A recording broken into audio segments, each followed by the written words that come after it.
Hello friends, स्वागत है आपका मीनू सिंह की क्लासेस में। मैं आपकी होस्ट एंड दोस्त मीनू सिंह लेकर आ गई हूँ नया वीडियो। और आज हम देखेंगे द झारखंड 10 मिनट शो में देखेंगे नागवंशी शासन व्यवस्था। ठीक है, एग्ज़ाम नज़दीक है और हमें एक एक क्वेश्चन को जल्द से जल्द कवर करना है। तो इसी क्रम में, हालांकि यहाँ से नागवंशी शासन व्यवस्था से आपको 2-3 सवाल देखने को मिल सकते हैं। यहाँ पे इसके इतिहास से भी पूछा जाता है, इसके शासन व्यवस्था से भी पूछा जाता है। तो ये बहुत इम्पॉर्टेंट हो जाता है। केवल ये शासन व्यवस्था के लिए ही नहीं, आपको हिस्ट्री में भी इसके बारे में जानने को मिलता है। मुगल काल में क्या इस शासन व्यवस्था के साथ घटित होता है वो भी आपको एग्जाम में देखने को मिलता है। तो ये एक तरह से आपको 2-3 क्वेश्चन कवर करने के लिए ये टॉपिक है। ठीक है, तो इसको अच्छे से हम लोग कवर करने का प्रयास करेंगे। तो चलिए स्टार्ट करते हैं वीडियो को। उससे पहले एक रिक्वेस्ट मात्र रहेगा कि अगर आपने चैनल को सब्सक्राइब नहीं किया तो चैनल को सब्सक्राइब कर लीजिएगा। और चलिए स्टार्ट करते हैं वीडियो को। पसंद आएगा तो लाइक कीजिएगा, शेयर कीजिएगा अपने दोस्तों में, ठीक है, और कमेंट कीजिएगा। चलिए सबसे पहले यहाँ पे देखते हैं कि नागवंशी शासन व्यवस्था शुरू कब हुआ, कहाँ से प्रारंभ हुआ। तो इतिहास के हिसाब से हमें बताया जाता है कि मुंडा शासन व्यवस्था का हस्तांतरण जो हुआ था, मुंडा शासन व्यवस्था सबसे पहला शासन व्यवस्था था, उसका हस्तांतरण हुआ था नागवंशी शासन व्यवस्था में। ठीक है, मुंडा शासन व्यवस्था का हस्तांतरण किस में हुआ था? सबसे पहला सवाल, मुंडा शासन व्यवस्था का हस्तांतरण कौन से शासन व्यवस्था में हुआ था? तो नागवंशी शासन व्यवस्था में हुआ था। प्रथम शासक कौन थे नागवंशी शासन व्यवस्था के? तो राजा फनी मुकुट राय, जो मुंडा शासन के अंतिम राजा जो थे, मुंडा अंतिम शासक था मुंडा शासक, उसके गोद लिए हुए पुत्र थे और इन्हीं पर वो शासन को हस्तांतरित किए। क्योंकि मुंडा शासन में आप देखते थे वंशानुगत शासन व्यवस्था चलती थी। ठीक है, सिर्फ पढ़ा राजा चुना जाता था, बाकी सभी शासक जो थे वो वंशानुगत चलते थे। वहाँ का मानकी हो वो वंशानुगत था, आपका जो मुंडा ग्राम का प्रधान हो वो वंशानुगत था। ठीक है, फिर हाथू मुंडा जो था वो वंशानुगत था। तो सभी वंशानुगत थे। तो उसी क्रम में जो राजा फनी मुकुट राय, क्योंकि ये मुंडा जनजाति से संबंधित नहीं थे, ये गोद लिए हुए थे, गैर जनजाति थे।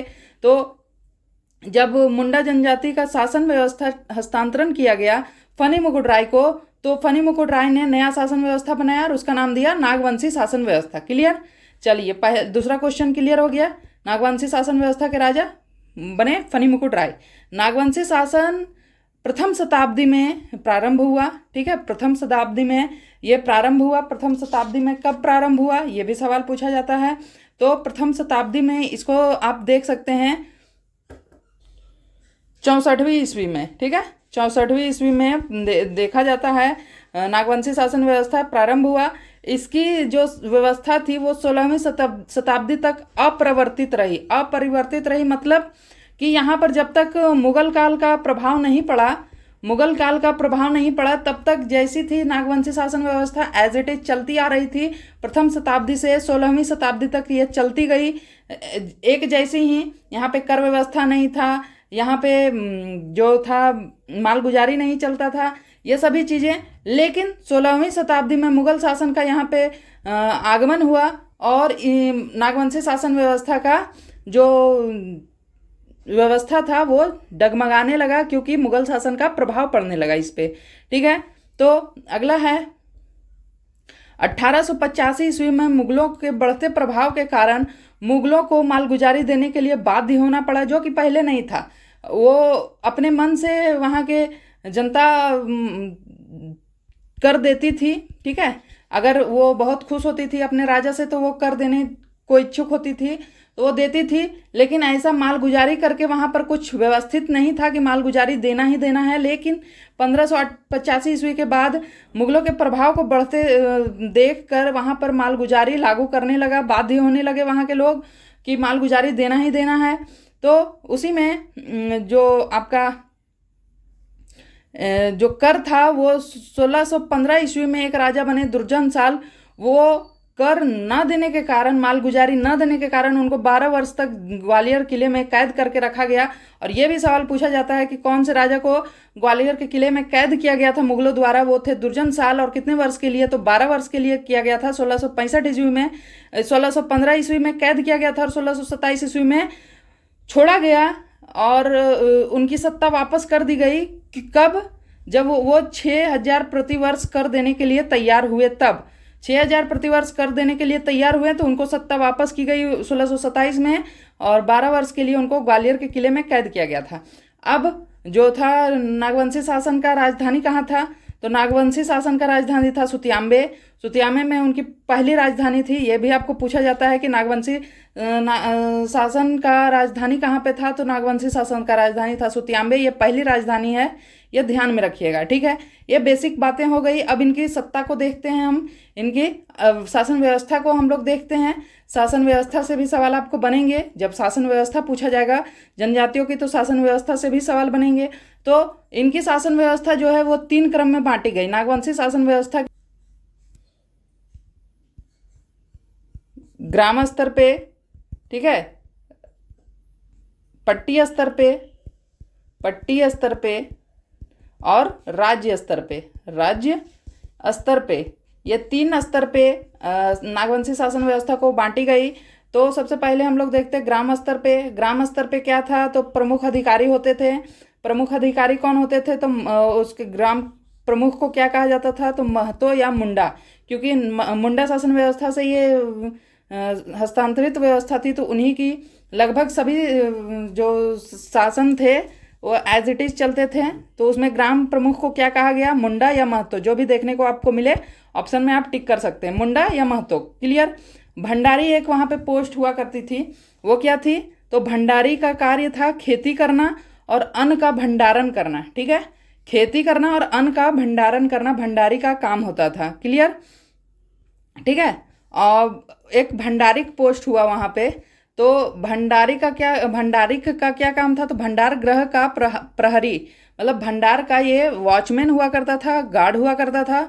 जो अन्न भंडार जहाँ पे होता था वहाँ पे भंडारिक रहा करता था, भंडार गृह का प्रहरी, ठीक है। गोड़ाइत एक हुआ। गोड़ाइत क्या था, तो गोड़ाइत संदेशवाहक था, सहायक था आपका मुंडा महतो का। गोड़ाइत संदेशवाहक और सहायक था। अमीन क्या करता था, तो अमीन भूमि नापने वाला है। वो आप प्रेजेंट में भी देखते हैं कि अमीन का कार्य क्या होता है, तो भूमि नापने का कार्य होता है, ठीक है।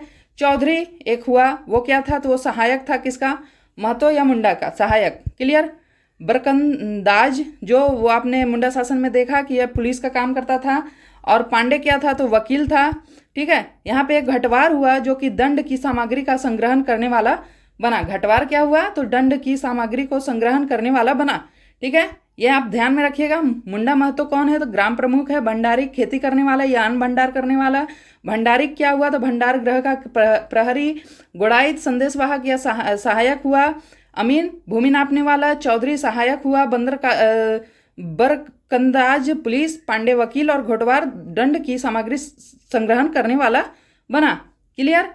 आगे देखते हैं पट्टी स्तर पर। तो पट्टी स्तर पर हमको क्या देखने को मिला, तो पट्टी स्तर वही स्तर हुआ जो मुंडा शासन में पढ़ा या पढ़ा शासन व्यवस्था था। पढ़ा या पढ़ा, कई गांवों को मिलाकर जो पढ़ा बना था उसी को पट्टी यहाँ पे कहा गया नागवंशी शासन व्यवस्था में। इसके प्रमुख अधिकारी कौन कौन बने, भुनिहार कौन थे, तो मानकी को भुइहार कहा गया, जो कि पढ़ा में मानकी बना था। यहाँ पे मानकी को भुइहार कहा गया। इसका कार्य था न्यायिक और राजनीतिक अधिकार को पालन करना, ठीक है, न्यायिक और राजनीतिक अधिकारों को पालन करना। जागीरदार एक हुआ, वो क्या था, तो मुगल काल जब लगा, पहले नहीं था जागीरदार, लेकिन मुगल काल लगने के बाद, मुगल काल में मुगलों का प्रभाव बढ़ने के बाद जो लगान वसूलने की व्यवस्था बनी, उसको लगान वसूलने के लिए नियुक्त किया गया अधिकारी जो बना वो जागीरदार बना। और ये आर्थिक सलाहकार के तौर पे कार्य करता था जागीरदार, ठीक है। पाहन धार्मिक प्रधान बना, ठीक है। पाहन धार्मिक प्रधान, आपने मुंडा में भी देखा पाहन धार्मिक प्रधान है, यहाँ पे भी धार्मिक प्रधान है, ठीक है। अब राज्य स्तर पर हम देखते हैं, तो राज्य स्तर पर महाराजा जो था वो नागवंशी राजा को महाराजा कहा जाने लगा, ठीक है। नागवंशी राजा को महाराजा कहा जाने लगा राज्य स्तर पर। और राज्य परिवार के कुछ सदस्य बने। राज्य परिवार के जो सदस्य थे, सहायक थे, वो थे कुंवर लाल ठाकुर, दीवान कोतवाल पांडे संदेशवाहक का कार्य करता था, कोतवाल पुलिस और दीवान वित्तीय मामलों को देखता था। कुंवर लाल ठाकुर अपने अलग अलग विभागों को देखा करते थे, ठीक है। अब यहाँ पे सबसे मोस्ट इम्पॉर्टेंट एक सवाल पूछा जाता है कि किस शासक के समय में राजधानी कहाँ बनी, ठीक है। और ये सवाल आप वेरी वेरी इंपॉर्टेंट आप मान के चलिए, यहाँ से एक सवाल आपको पूछा ही जाता है, तो इसको हम देख लेते हैं फटाफट। फनी मुकुट के जो प्रथम शासक बने फनी मुकुट राय, उन्होंने नागवंश का जो राजधानी था वो सुतियांबे रखा। फिर उसके बाद प्रताप राय आए, उन्होंने चुटिया राजधानी बनाई। भीमकर्ण ने खुखरा राजधानी बनाई, खुखरा राजधानी बनाई। दुर्जनसाल दोईसा राजधानी बनाए। यदुनाथ शाह ने पालकोट में राजधानी बनाई। जगन्नाथ शाहदेव पालकोट भौरा में राजधानी बनाई। और प्रताप उदय शाहदेव रातूगढ़ में राजधानी बनाए। ठीक है, तो ये कुल राजधानियां थी जो परिवर्तित हुई थी, ठीक है, इन शासक के समय में। तो ये भी आपको ध्यान में रखना है। बाकी मैंने ऊपर रिवीजन करवा ही दिया फास्टली। तो वीडियो आप लोगों को कैसा लगा लास्ट तक देख के कमेंट जरूर कीजिएगा, और आगे आने वाले वीडियोस के लिए चैनल को सब्सक्राइब कर लीजिए, बेल आइकन प्रेस कर लीजिए ताकि आपको नोटिफिकेशन मिले। और मेरे टेलीग्राम चैनल को भी आप ज्वाइन कर लीजिए अगर आपको नोट्स चाहिए। ठीक है, तो टेलीग्राम चैनल ज्वाइन कर लीजिए, और यहाँ पे भी आप कमेंट कर सकते हैं कि मुझे नोट्स चाहिए, तो मैं वहाँ पे शेयर कर दूंगी। ठीक है, चलिए मिलते हैं नेक्स्ट वीडियो में, तब तक के लिए जय हिंद, थैंक यू।